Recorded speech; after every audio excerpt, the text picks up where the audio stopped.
keynote speaker. And now we go on to Anthony Bishop, who's the Assistant Professor of Instructional Design at Borough Manhattan Community College. And he's going to speak to us about designing information literacy videos and using effective collaboration strategies to design, train, and create new academic software. So first of all, good morning. Good morning. So it's a very long title, and because I'm going to cover kind of two objectives, I've had the pleasure as an instructional designer at my current job to work on two very important projects. And so I thought, versus just focusing just on the training videos, but to actually share the work that I've done for a student retention system called Starfish that we use now at our school. So this will be a lecture in two parts from the ID point of view, and some of the things that was covered this morning in terms of the ADDIE skill sets and things like that, this will also be incorporated in this lecture. So let's start with the objectives here.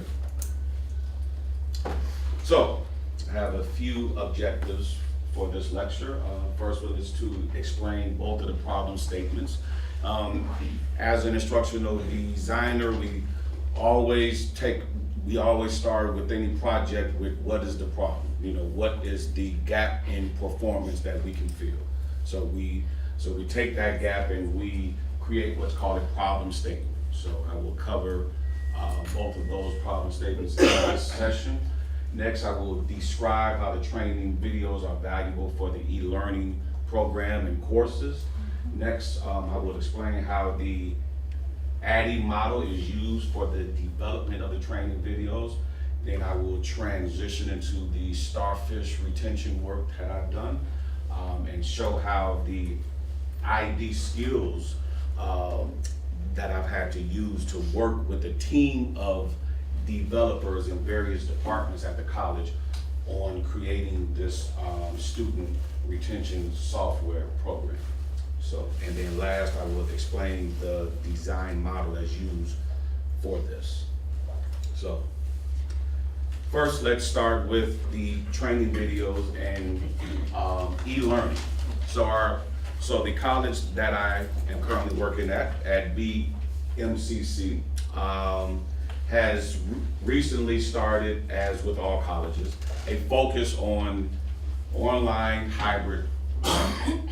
So recent data has shown that more than 49% of the full-time faculty at the college teach online or hybrid courses. So it's a very important, very aggressive phase that the college is currently going into. So e-learning courses are defined as, so you have three types of e-learning courses. You have the fully online courses. These are courses that are covered and are given 100% virtually online. So students would have to schedule class meetings and we use Blackboard, Adobe Connect, and various softwares like that to teach and to present these courses in a virtual platform. Next is a online, so it's a course that is delivered via the web, which is about 80 to 100% online. So some of the courses may require face-to-face campus meetings, maybe 1 or 2 per session. And then the last one is hybrid. That's where close to about half of the course is virtual, then the other half is face-to-face. So it's a blended course design method and model. This was a video that I was going to show you, and yes, it does work. I have my fingers crossed. Maybe I spoke too soon. Is there a mouse? Are you all set? I was gonna give you the thumbs up, but We're having problems getting this video to, okay.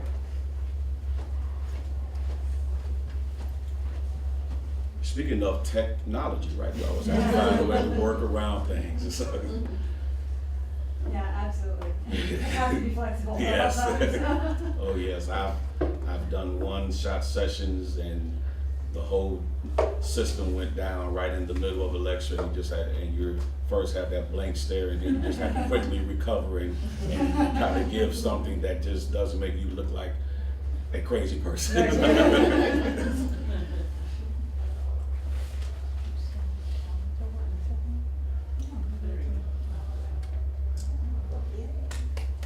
Thank you. No problem. I have like two more videos, so please don't go too far.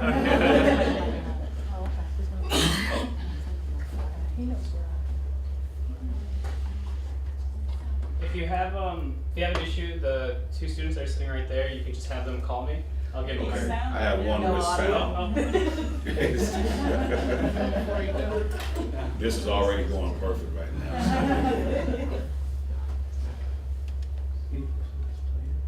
Yeah, it's already currently playing now, and I have the volume here up. Log into your CUNY portal and click on Blackboard. How to enroll in the e-learning So this How to video enroll. will walk you through, this is a school created, a college created video that kind of walks you through a e-learning course at BMCC. Enroll in the e-learning orientation on Blackboard. First, log into your CUNY portal and click on Blackboard. On the Blackboard homepage, scroll down and towards the left, locate course search. Type in E-learning orientation and press go. On the next screen, under course ID, you will see BMCC e-learning orientation 2016. Click that arrow and then click enroll. On the right side, click submit and then OK. You are now enrolled in the e-learning orientation on Blackboard. So as you see, very user-friendly, very simple to do.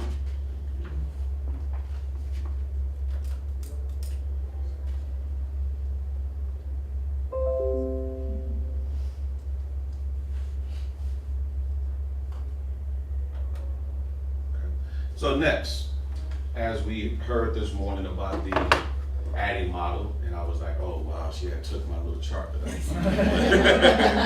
But hey, so if you missed it this morning, here is the ADDIE model. Here's this nice chart once again, that breaks down analysis, design, development, implementation, and evaluation. And so I wanted to kind of walk you through the steps of how I apply this model in creating training videos for e-classes or hybrid courses.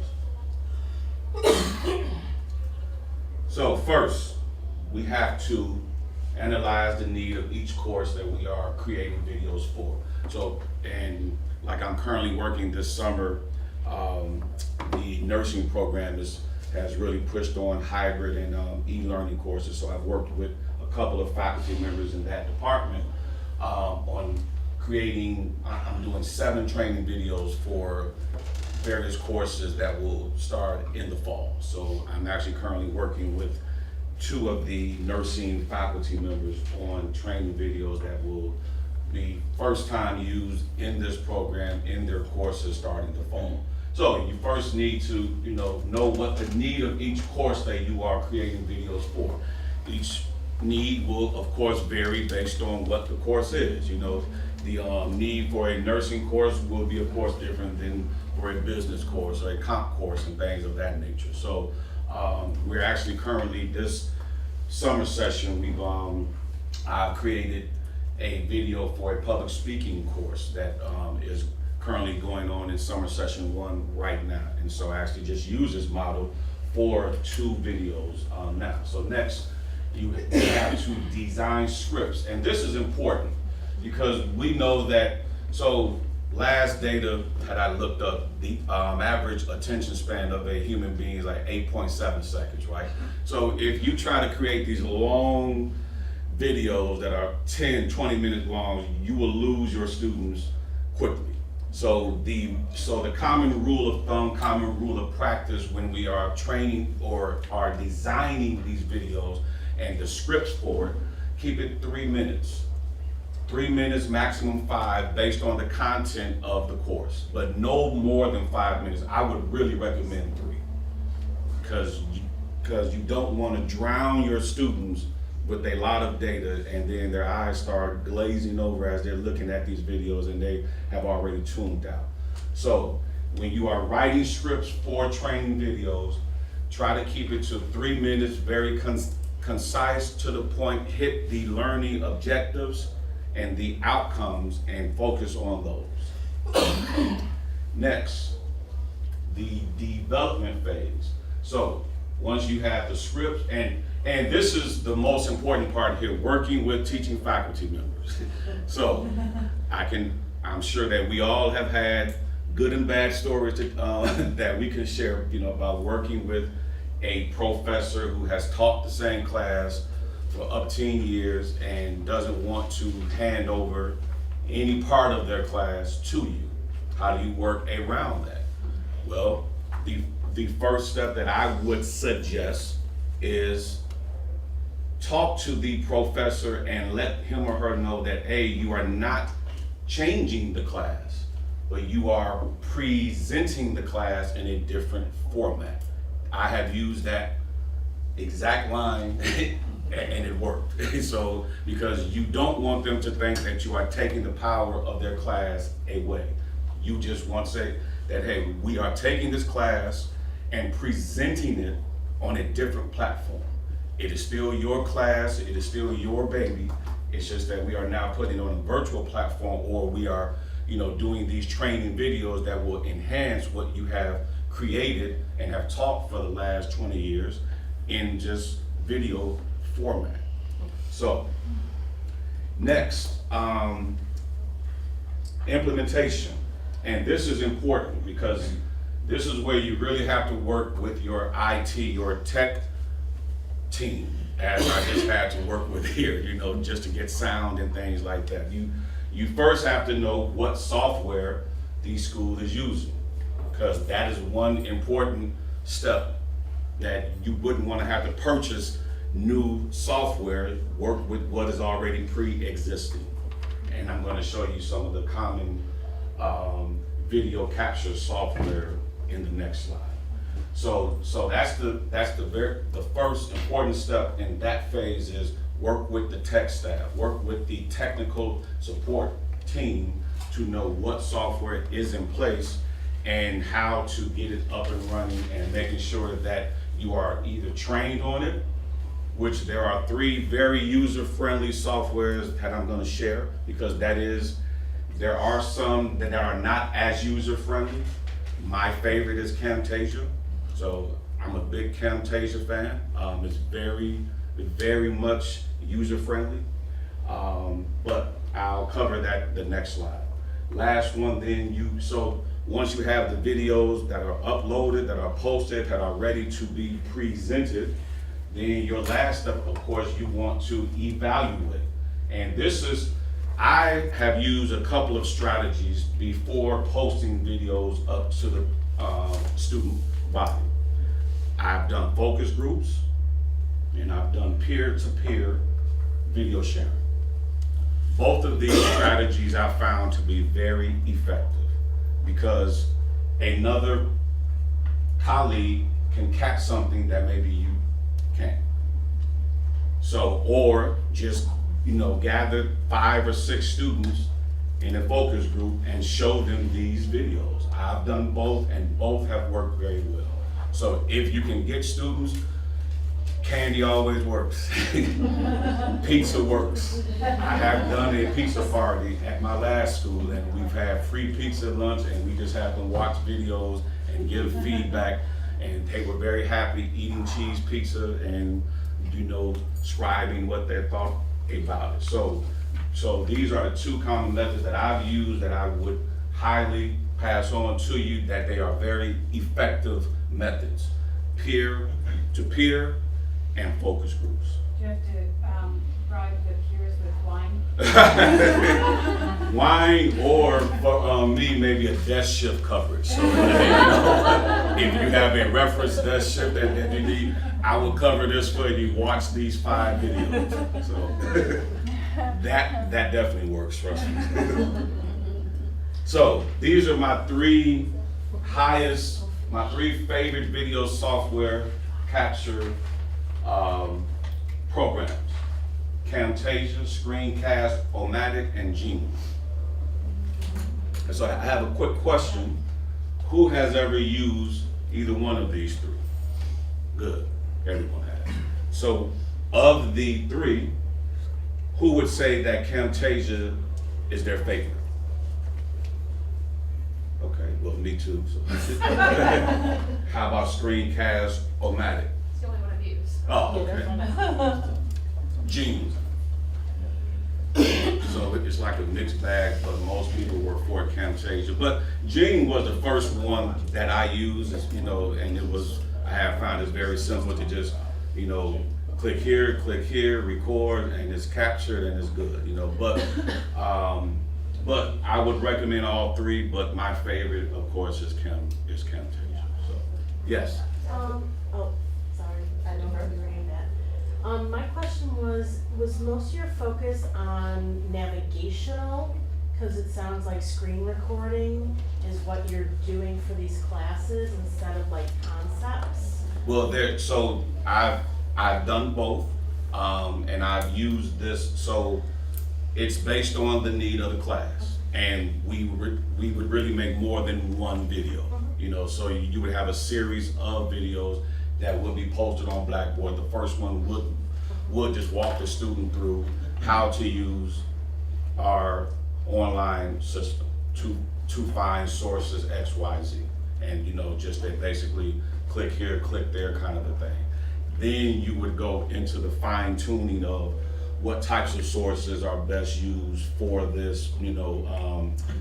We're very big on the college with helping our students, because one big problem I've seen is that they have a lot of difficulty with in-text citation, and so we cover a lot of proper citation methods, tools.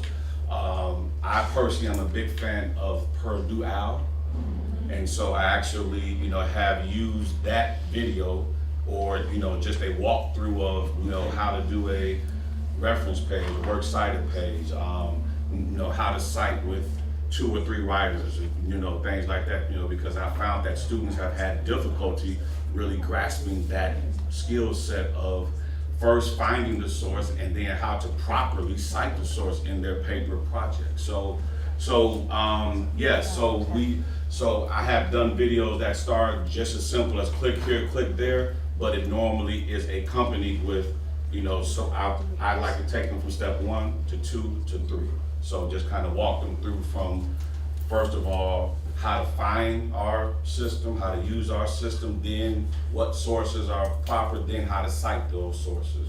And so all 3 of those videos are kind of paired together. Quickly, can I ask? Yes. Have you used Spark, Adobe Spark, which is now freely available? I have not. Okay, it is available. And Okay. the reason why I'm bringing it up is because I had an opportunity to go down to Clemson, and Adobe nice. was there. Okay. It was their innovative campus. So the free Spark, they let you do a page or a video. Oh, nice, okay. So Yeah. just want to get Is that it out. free? No. Yeah, it's free. Yeah. Oh, it It's is free right now. So Nice, Spark okay. is available everywhere. Yeah, because at our college, I'm sure as yours, free is always Free the is best way to kind of get some names pushed through. Yes. To springboard off of her, she beat me to it. I recently did an Adobe Spark orientation online video. Okay. It's really like, if you wanted to like screenshot Yeah. something, drop it in as a picture and then have like graphics, it automatically, gives you the format. Mhm. So it is a kind of friendly way to do things. Okay. You could even drop in video that you may screencast and, you know. Oh, really? Okay. Yeah. So I will definitely have to try Yeah. that, yes. Mhm. How do you handle captions for your videos? Captioning.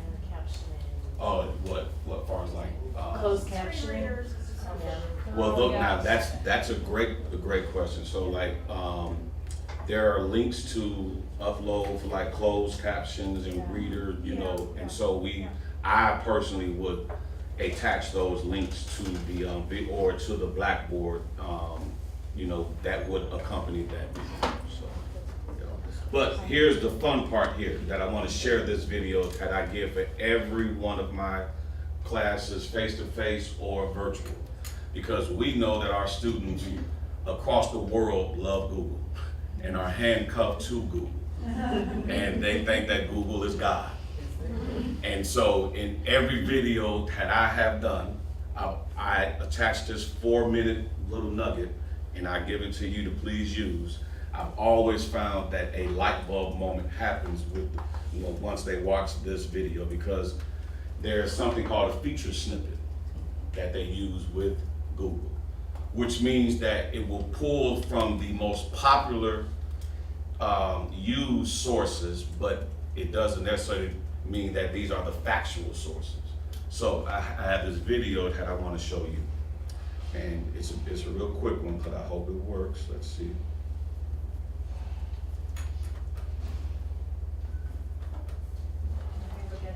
I think you just got out of the slideshow and then did it on the individual slide. Yeah, so I think that's what we have to do.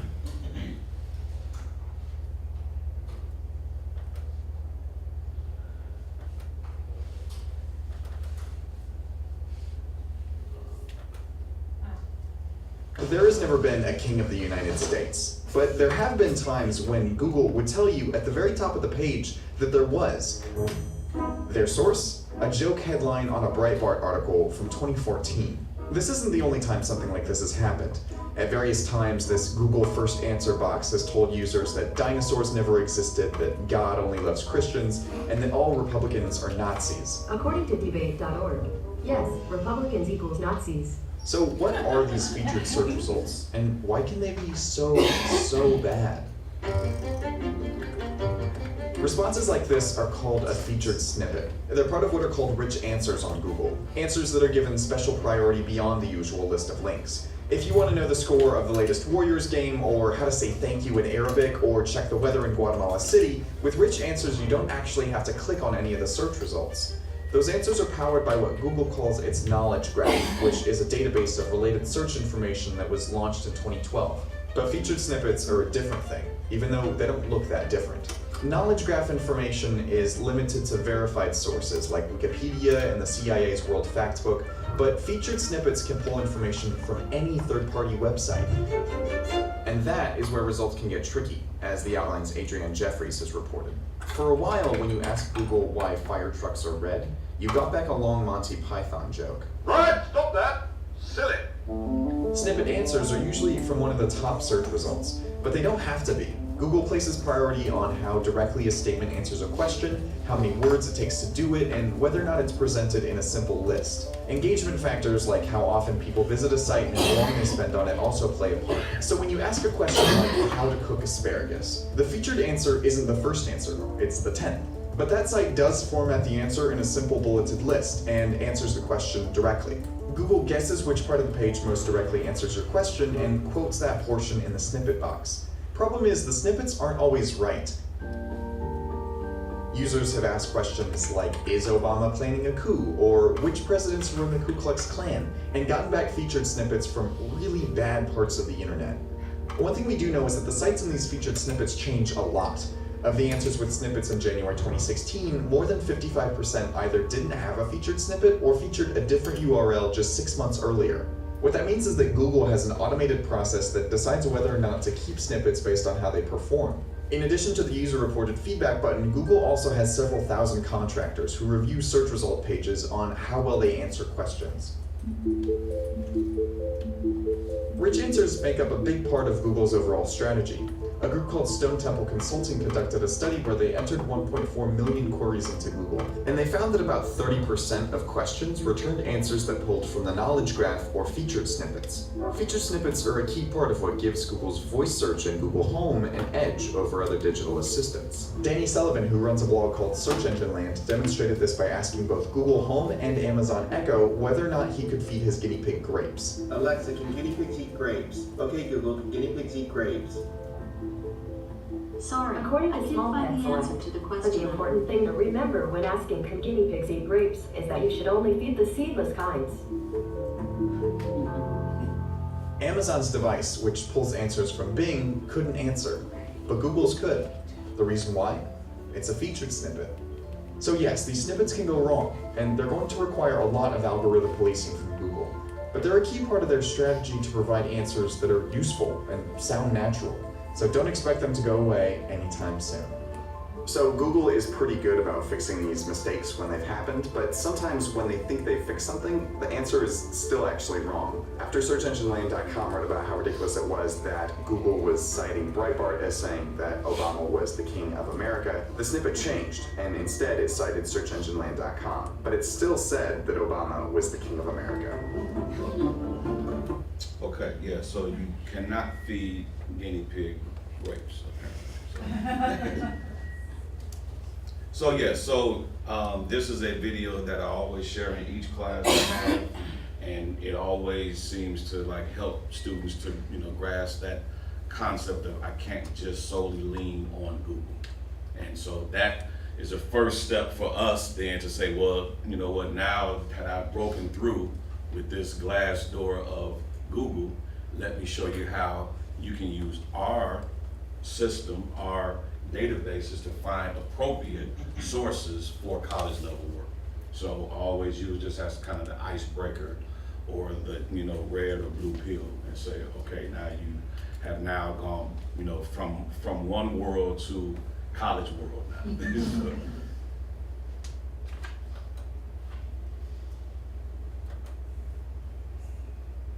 Okay, so now I will transition,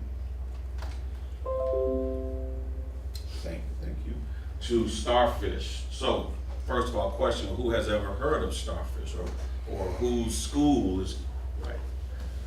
So we currently, we're going into our second year now of using starfish as our sole student retention software system.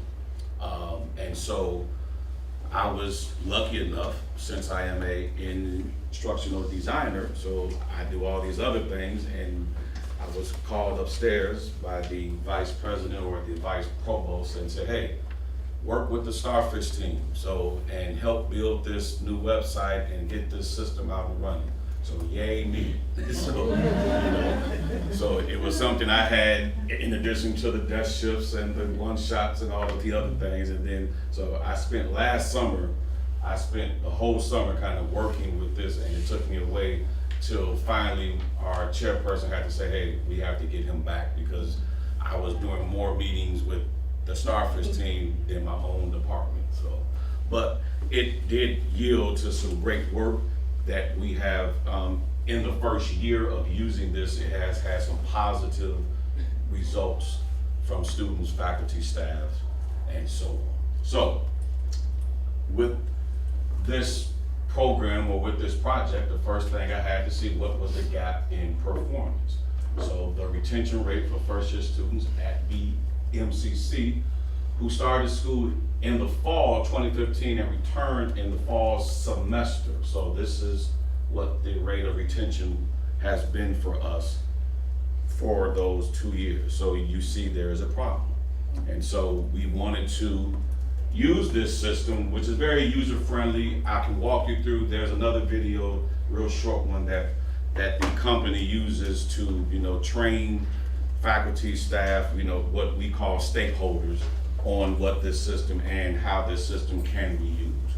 But the very short version of this is that Starfish creates a online or virtual community that will connect each of the stakeholders. So let's say student X is having a problem with attendance. So then the teaching faculty would flag the student using Starfish, saying, hey, you know, you have to go see your counselor or advisor, you know, because you're having problems not coming to school, or your grade. So there are 3 types of flags, or 3 reasons that you would have flags. One would be attendance, the other would be grades, and the last one would be behavioral. So if you are having some problems in one of those 3 categories, then you would get what's called a flag. And but this whole process starts with the teaching faculty member first, who has to start this process of flagging, and then it goes to the student, and then the student gets referred to one of those 3 people. So counselors, advisors, deans, so on and so forth. And then this thread starts. So now there is a email thread that all 3 parties are now joined in. So it's saying, okay, I met with student X, and this is what came out of this meeting. And you know, it just basically creates a line, a channel that all 3 parties can kind of stay in the loop, and it really empowers the students to know what their issues are, know what they're trying to do to solve these issues, and know what their support staff is trying to do to help them. So, as an instructional designer, I then had to identify who are the stakeholders. So there are 3 stakeholders in this system: faculty, students, staff, and admin. So I just kind of walked you through how that whole layer works. But it all starts with the faculty. Starfish doesn't work unless a professor flags a student. And it's not just for a negative thing. So there's flags, and there are what's called a kudos. So if a student is doing well on a test, and then they would get like a high five symbol sent to them saying, hey, you know what, great job. Yes? I was gonna say, we've also used the referrals, and it's not just faculty. The faculty can refer people to the library, to the writing center, to the math center, and whatnot, but also advisors can give students referrals. I can give a student a referral. So yeah, see, we're at the beginning phases of it, and so for us, it has really just kind of stayed with, if the professor sees a problem, sees a problem or something good taking place in the classroom, then they start this thread.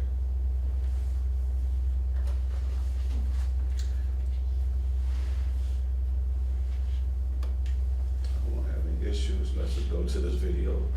So here's a quick video about what Starfish is.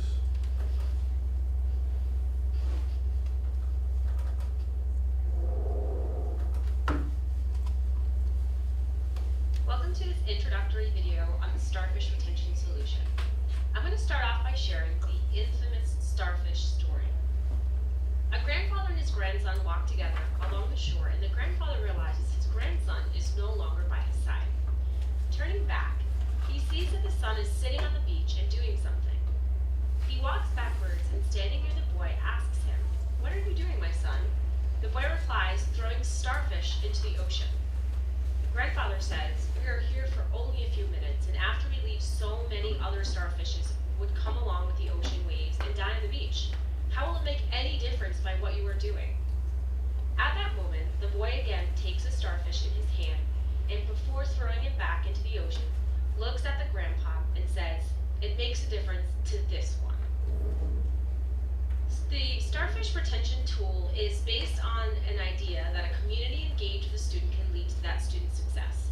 So Starfish is a retention tool providing a proactive approach to at-risk student outreach. And this can be accomplished by identifying which students are at risk, guiding and connecting those students to the appropriate help, and optimizing unavailable support services. So these series of Starfish videos are going to share how to identify student information, review student intervention, take action on flags, raising flags to layer in additional support, documenting outreach, and essentially communicating with students. Okay, so I'll move a little bit quick here. So part of my job was then so I was given like 3 major tasks. So I had to train faculty, train staff, train students. Really, I had to do that. And I had to create training manuals for each of the stakeholders, which of course would be different because you know how the system works for a professor is different for a student and a staff or an advisor. So I had to create training manuals, and then I had to hold training sessions, and then I had to create, we did a website using SharePoint that had a list of training videos and had links to various training videos and so on, and manuals and for each user in Starfish. So this was my whole summer last year.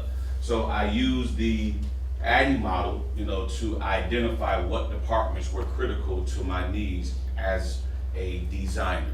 And so, of course, the main one I had to work with was, well, all 3. I had to work with the faculty, I had to work with the technical staff because I had to get the website built. So I had to work with the IT team to build this website and then have these training models built, create storyboards for training. That's a big tool that we use in the ID world, is we have storyboards that kind of walk through each phase of what we would do. So I'm gonna share one with you. So this is one here. So this is an example of a actual storyboard that I created that walks that shows the first 10 minutes of what a staff training would be for Starfish. So. And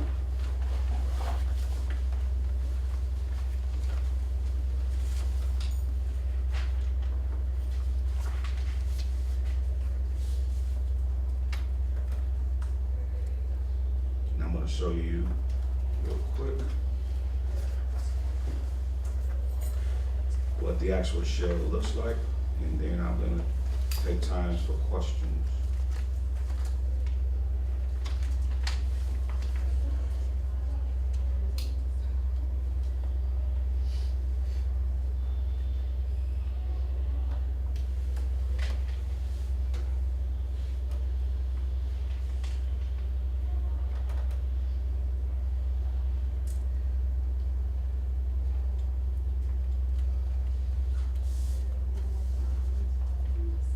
So here is the website or the SharePoint that I worked all summer and created. So you see here, it's not showing here. Okay. Wow.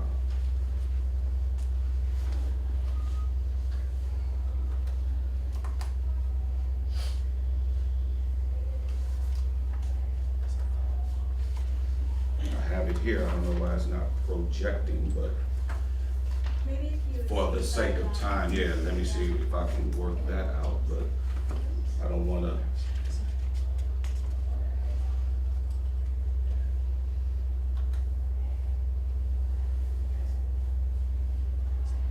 There we go. Okay, so this is the actual website that we created for the Starfish system. So I have a shell that each layer, so each of the stakeholders has their own shell that would look like this. So have quick links to training guides. Like I mentioned, I had a guide that was created, so this was one of the guides that I created. Videos, login pieces, other fast links to various resources. So I have a shell for each of the 4 stakeholders: staff, faculty, students, and staff, well, and admin workers. So that's kind of a quick walkthrough, and so I will conclude here and leave time for questions. So thank you. So any questions? Yes. Were faculty open to Starfish, or was this sort of someone's idea that was imposed, and if faculty and students and others were reluctant to access the training, how did you get them there? Okay, you want the honest answer or?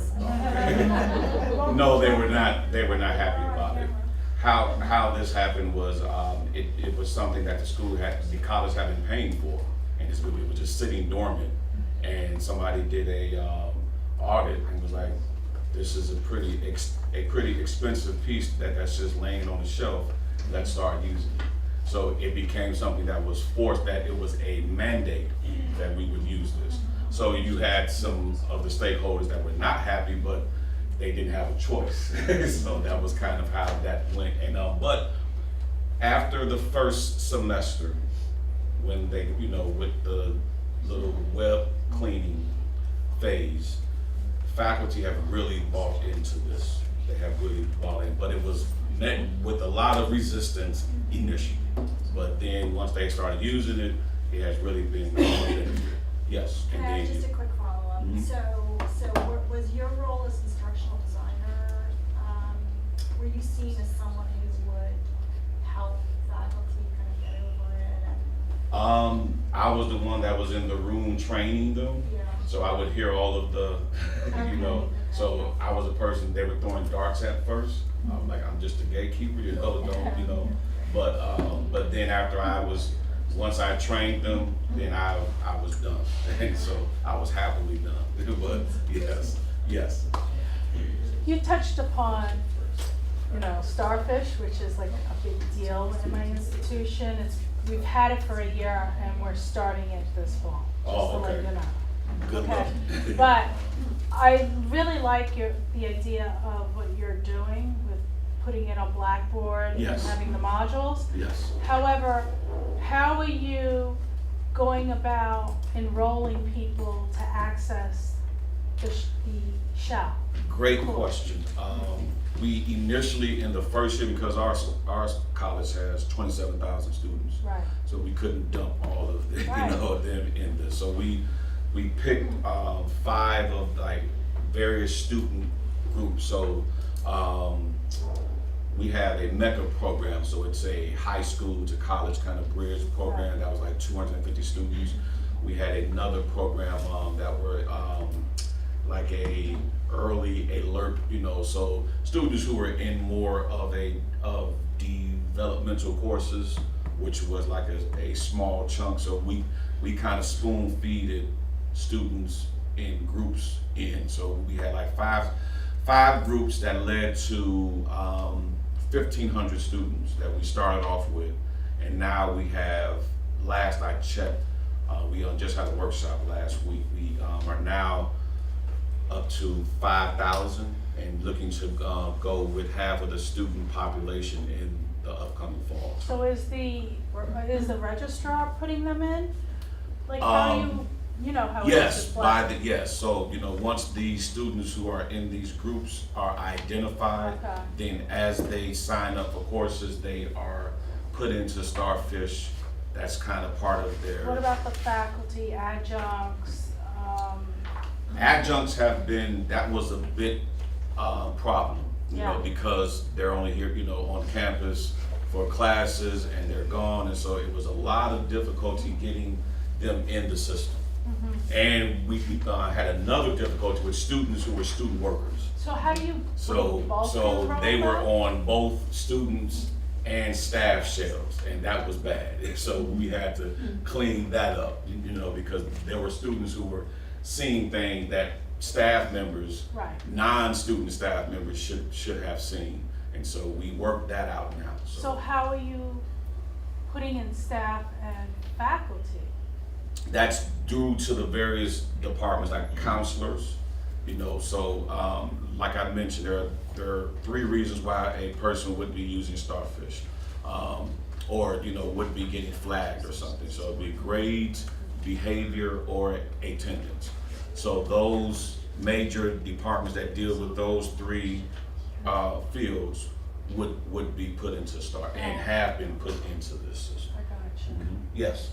The storyboarding, is there a software program for that, or you just use PowerPoint or something, or? There's actually, if you Google it, Microsoft Word and Office has a storyboard template. Oh. And so I actually use that. So, yep, so like if you just go to Microsoft Word or Suite and just put in storyboard templates, and then they, have various styles that work, so, yeah.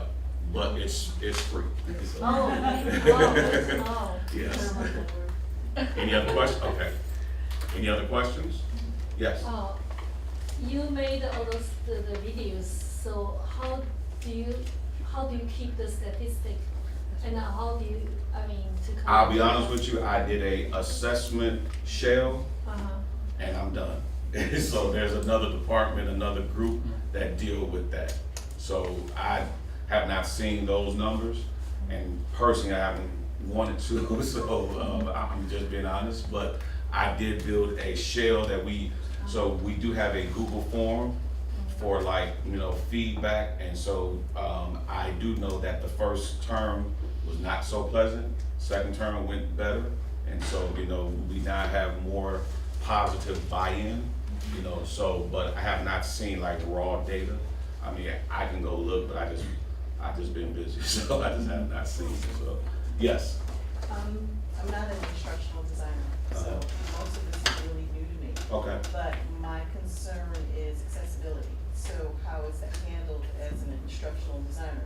Is it something you do at the very front end that you have to smooth out all wrinkles first? You do, and that is using the ADDIE model, because you have to know what you need and where you have to go get what you need, so you won't have problems on the back end. So yes, that has to be worked out in the front end.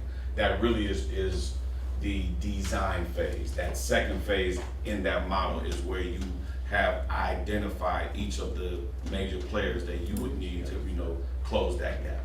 So, any other questions? Okay. So guys, thank you for your time. I hope it was informative.